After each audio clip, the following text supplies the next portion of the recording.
Vamos a intentar esclarecer todo esto y ponerlo en su sitio durante esta próxima hora. Y si me permite, lo hacemos de la mano de Emiliano García Coso, decano internacional de CEISA, de Ezequiel Vistoletti, doctor en ciencia política, profesor de Relaciones Internacionales en Alemania, y de Miguel Ángel Temprano, experto en geopolítica, a quienes ven ahí en sus pantallas. Muy buenas tardes a los tres.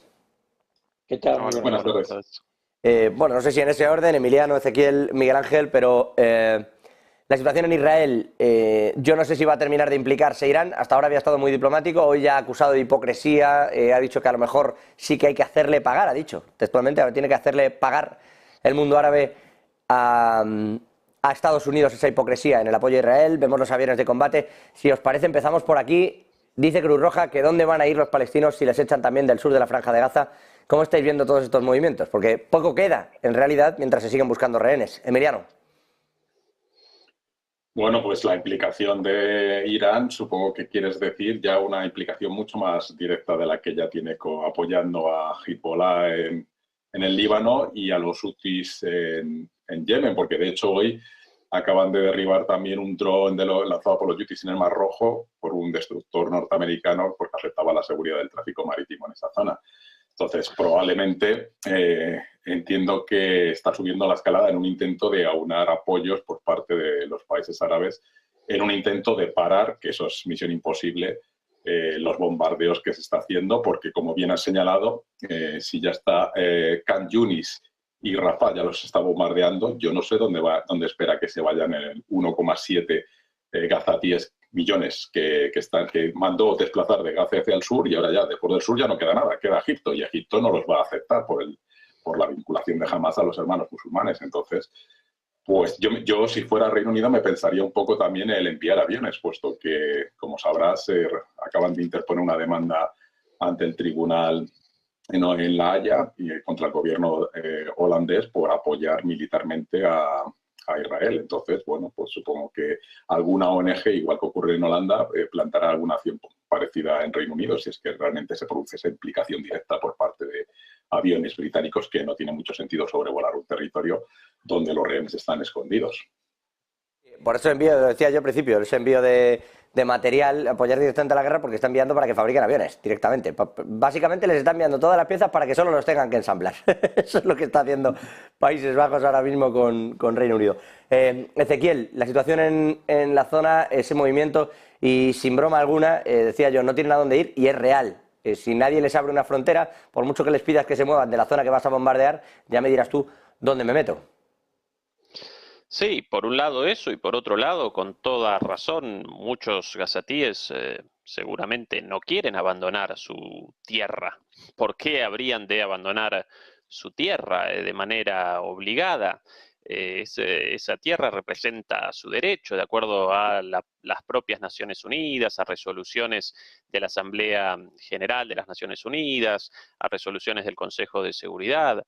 Eh, por ende, no deben abandonar ni quieren abandonar Gaza, y Egipto, precisamente como recordaba recién Emiliano, por la cercanía entre Hamas y los hermanos musulmanes, y porque no quiere convalidar la desaparición total del proyecto de un Estado palestino, los rechaza. Y en el medio aparece esa pobre gente bombardeada en el norte, bombardeada en el sur, con bombardeos carpet bombing lo llaman en inglés, ¿no? Extensivos, sin la más mínima diferenciación entre objetivos militares y objetivos civiles, y una masacre. Y bueno, esa es la situación de esa pobre gente ahí. Quizás en cuanto a novedades, sí aparece en el marco del reinicio de los bombardeos tras la tregua. Sí aparecen novedades en cuanto a la situación del propio Netanyahu, como vos recién presentabas, José.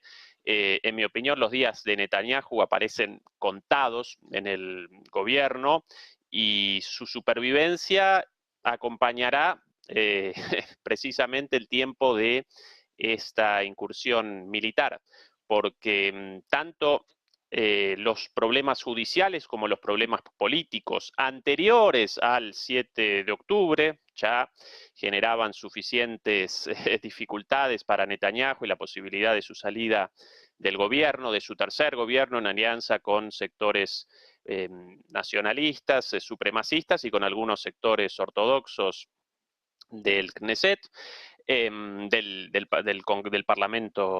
Parlamento israelí.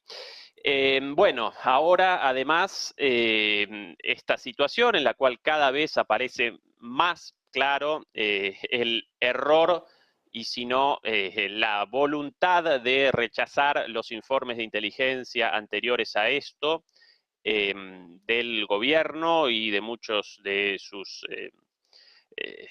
funcionarios allegados, como un manotazo de ahogado, como una salida precisamente para esa situación. Esto lo presentan cada vez más medios en Israel, cada vez más medios en los Estados Unidos, incluso la aparición de un documento de 40 páginas con los planes detallados de Hamás a un nivel verdaderamente de detalle, el famoso muro de Jericó, ¿no? Dice el documento, no se llamaba así. Sí. Exactamente. Y bueno, yo esto, por cierto, no quiero aquí fanfarronear, pero yo presenté la idea inicialmente y me caricaturizaba, no, imposible. Bueno, yo acompañaba sencillamente el análisis de analistas críticos israelíes. Bueno, eso, además de esa situación difícil para Netanyahu por todas estas cuestiones, la cuestión de los rehenes, del intercambio de rehenes. Por cierto, desde el principio el intercambio de rehenes no representó una prioridad para Netanyahu de ningún modo, porque por eso lo rechazó en numerosas oportunidades, por eso las negociaciones fueron realizadas por Qatar.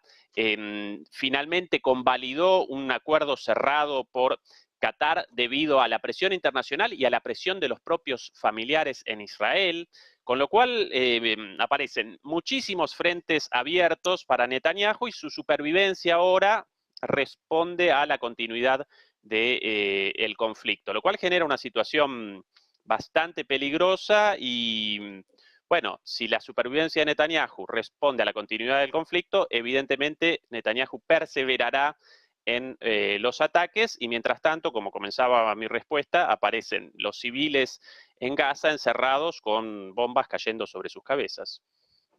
Sí, es básicamente. Miguel Ángel, no sé si quiere añadir algo. Es verdad que lo dijo aquí, no es que le tildáramos de nada. A mí lo que me costaba creer es que el Mossad tuviera un documento como este y sabiendo la gravedad, que yo creo que aquí es donde está un poco el tema, ¿no? De lo que podía ocurrir, dejasen que ocurriera. Porque yo no digo que si se han dejado que se hagan barbaridades, se dejó que se hiciera Pearl Harbor, si me permiten, y tantas otras cosas. Pero quizás en esa medida de hasta qué punto hemos calculado bien el bofetón que se iba a dar aquí, es donde yo creo que se han perdido, ¿no? Y bueno, ya veremos, porque eso, como dice Ezequiel, habrá que depurar responsabilidades que acabarán llegándole al propio Netanyahu. Miguel Ángel.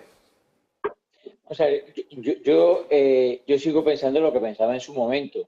Esto ha sido un verdadero fallo de inteligencia por parte del Mossad o por parte del gobierno. Es decir, esto lo que viene a demostrar es que lo sabían y no se lo creyeron. No que lo sabían y lo permitiesen, que son cosas diferentes. Igual que se ha sabido que el servicio de inteligencia jordano informó 2 meses antes de los atentados a las Torres Gemelas a la CIA y que la CIA tenía controlados al menos a 2 de los terroristas y no se lo creyó.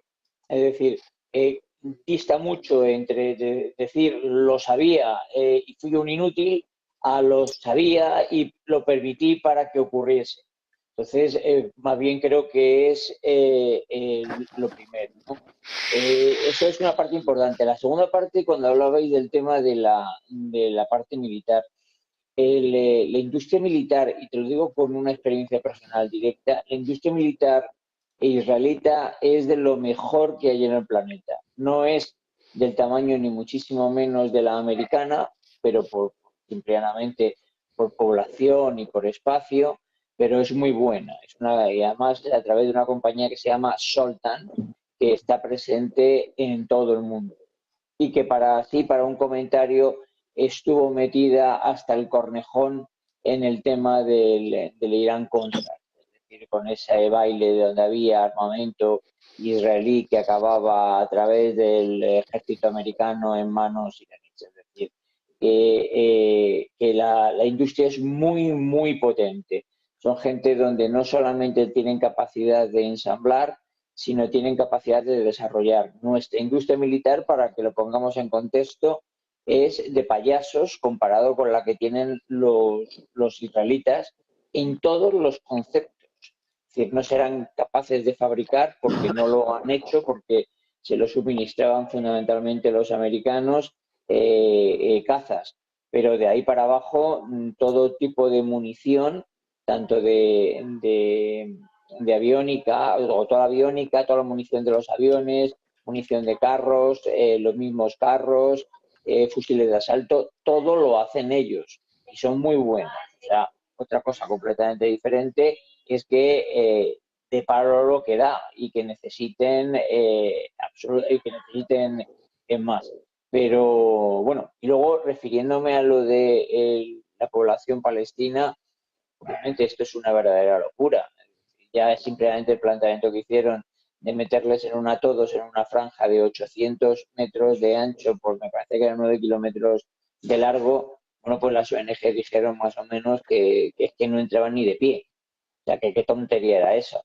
Pero lo que también venimos a ver es que Irán, bueno, y permitirme una apreciación sobre lo que se dijo de Irán al principio. Irán no está para tirar cohetes, su economía está completamente devastada y no está para meterse en una guerra. Otra cosa diferente sea que la guerra se extendiese a todos los países árabes y entonces pudieran entrar ellos de alguna manera. Pero yo creo que no van a empezarlo porque su economía está pero que muy, muy, muy mal. Ya que estáis con filtraciones de inteligencia que uno se cree y no se cree, yo sé que esto no estaba en el guión, pero no sé si habéis visto que Margarita Robles, la ministra de Defensa de España, ha reconocido que hay un juez investigando aquí en España